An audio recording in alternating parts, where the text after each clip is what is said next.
everyone. We are now continuing regarding eating and drinking in shul, and today we're going to deal with shuls in Israel versus shuls outside of Israel. This is not a Zionistic twist. This is what the Gemara itself says. The Gemara says in Masechet Megillah, Daf Kaf Chet Amud Bet Amar Ravasi, says Ravasi, Batek Nesiot Shebebavel, the shuls outside of Israel, in this case in Babylonia, Al Tanaihim Asuyim, they were built on condition. Va'afal Piken, and even so, you can't have lightheadedness in those shuls. And it gives the example of accounting as the height of lightheadedness. Well, why is it that shuls outside of Israel has less sanctity than shuls in Israel? Explains the Tosfot in a very simple way right there on the daf. Because, God willing, there'll be a redemption, and those shuls will no longer be outside of Israel. Or to be more precise, those shuls will no longer function as shuls outside of Israel, and therefore their sanctity will cease to exist. But in Israel, you can't make any conditions, because in Israel, the sanctity of the synagogue is eternal. But as beautiful as it is, we have to actually deal with two Gemaras that seem to contradict in this regard. On the one hand, the Gemara there in Megillah comes along and says that there were two rabbis, Rabina and Ravada Bar Matana, that they had to ask a question of Rava. And they went out of their house to ask the question. As they were walking, it started to rain terribly. And they went into the shul. One of the prohibitions is to go into the shul because it's raining. And they made a statement and they said, Hi, the fact that we're going into the shul, lav mishum mitra. It's not because it's raining. Ela mishum dishma'ata bataitzlute kiyomadastata. But rather we needed a place to concentrate and to formulate our question, and the shul, of course, is a very appropriate place to do that. So these two rabbis, Rabina and Ravada Bar Matana, are living in Babylonia, and they went into a shul, and they were very careful not to touch the sanctity of the synagogue, even though Al Tanayim Asiyot, they're made on condition. And even though they're made on condition, which would mean you can eat, you can drink, you can go in there when it's raining, they still didn't. On the other hand, the Gemara in Baba Batra Daf Gimel Amud Bet says that Ravashi saw that a shul was about to fall.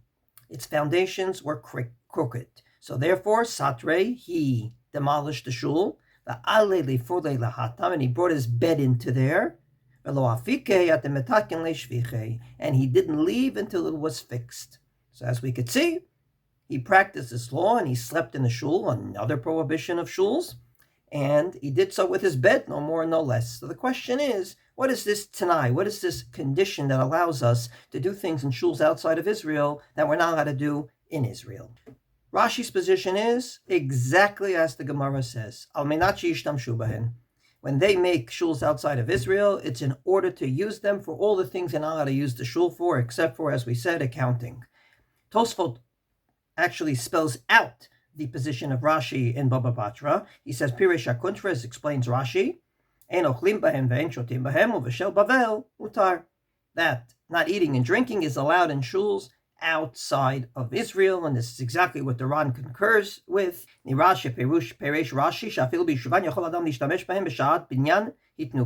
at the time they built it, they made a condition, and therefore you're allowed to use them for eating and drinking. That's the position of Rashi. And this seems to be something that in Ashkenaz was acceptable, because the Hagaot Oshri says in the name of the Or Zarua,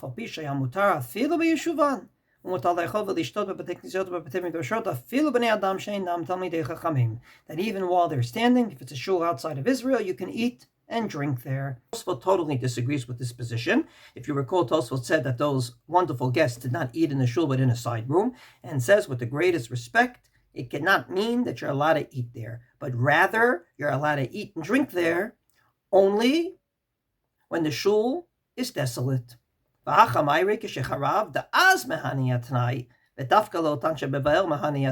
need to have two things, a shul outside of Israel and it being desolate, no longer a shul. It's been totally demolished, but that actual place where it used to be, you're allowed to eat and drink in, if indeed it's a shul outside of Israel, and that's the position of the Rosh.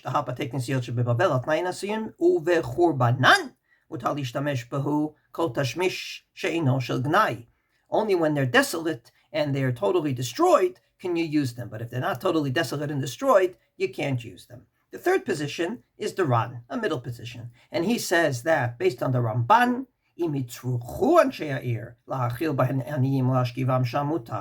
that you shouldn't use them for eating and drinking, only if you need to. In other words, there's no other place to put someone up. You can put them up in the shul. There's poor people, you have no other place for them to sleep. They can sleep in the shul, and they can eat in the shul. But again, only if it's needed. So we have three positions. Position of Rashi is shuls outside of Israel are built on condition you can eat and drink there even while they're standing. Tosfos says only when they're destroyed. And the Ran says you're allowed to when they're standing, but only if you need it. How do we paskin on this shaila? The Shulchan Aruch paskins very lechumra. He paskins like Tosfos. Mutar lishtamesh bo bechurbanot, aval beyeshuva lo mahane t'nai.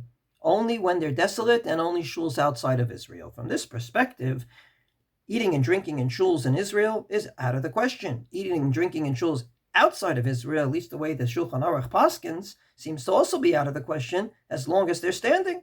So we have a problem, because at the end of the day, we know many shuls that eat and drink in the shuls, shuls in the shuls, yortzites in the shuls. How do we explain it? So there could be three ways to explain it. The first way is basically to say that, yes, the Shulchan Aruch paskin that way, but we Ashkenazim paskin like Rashi and like the Or Zarua. Came along the Magen Avram and says that in the Agaot Oshri it says, "Baknekes Yoshe beBavel atnayim asuyot v'shari afilu b'yishuvan lechol adam." That we paskin like Rashi, even when they're standing, it's on condition, and they have less of a sanctity, and you can eat and drink there. Therefore, Rav Moshe Feinstein says that the Chasidim nohagim b'chol batei knesiyot shelahem latir af b'davar reshut mamash. Therefore, you can have a yortzeit meal there and many other things, because we probably paskin like Rashi and like the Hagaot Oshri in the name of the Or Zarua, that ultimately says even when they're standing, they are considered a shul that is on condition. On the other hand, Rav Meir Arik, one of the big poskim in Galicia, says in his Shut Imre Yosher that this is only true if at the time you built it, you actually said that this is a shul on condition. In other words, at the end of the day, the Samchi al Divrei Hagaot Oshri Shehuvama Magen Avraham, we're somech on what I just quoted, that a Tnai would work. However, that's only if you said it explicitly. It's not assumed, but it's explicit. If at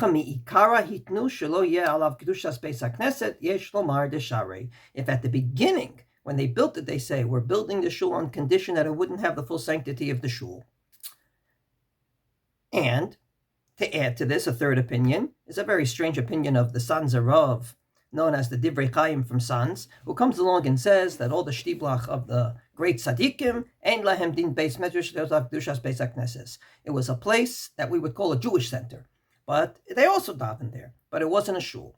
These two answers, Rav Meir Arik and the Sons of Rav, are very problematic, because ultimately they spit in the face of the explicit halacha in the Shulchan Aruch that the best place to daven is in a shul. The Shulchan Aruch paskins in Siman Tzadik, subdivision 9, Yishtadel Adam Nitpalel B'Beit Knesset Im HaTzibur, you're supposed to daven in a shul with a minyan, Ve'im ne'enas, Ve'lo Yitpalel B'Shasha Yitpalel HaTzibur, Hu Mitpalel B'Yachid Af Al Pi Kein Yitpalel B'Beit HaKnesset. And if you miss minyan, you should still daven in the shul. So to say that we're going to make a shul without the sanctity of the synagogue, or the shuls, the shtiblach, were never made with the sanctity of the synagogue, is extremely problematic in my opinion. Probably the real answer is like Rav Moshe Feinstein says, that even though the Shulchan Aruch paskin what he did, we paskin l'chkula like Rashi, that shuls outside of Israel don't have the full sanctity, and therefore you can eat and drink there.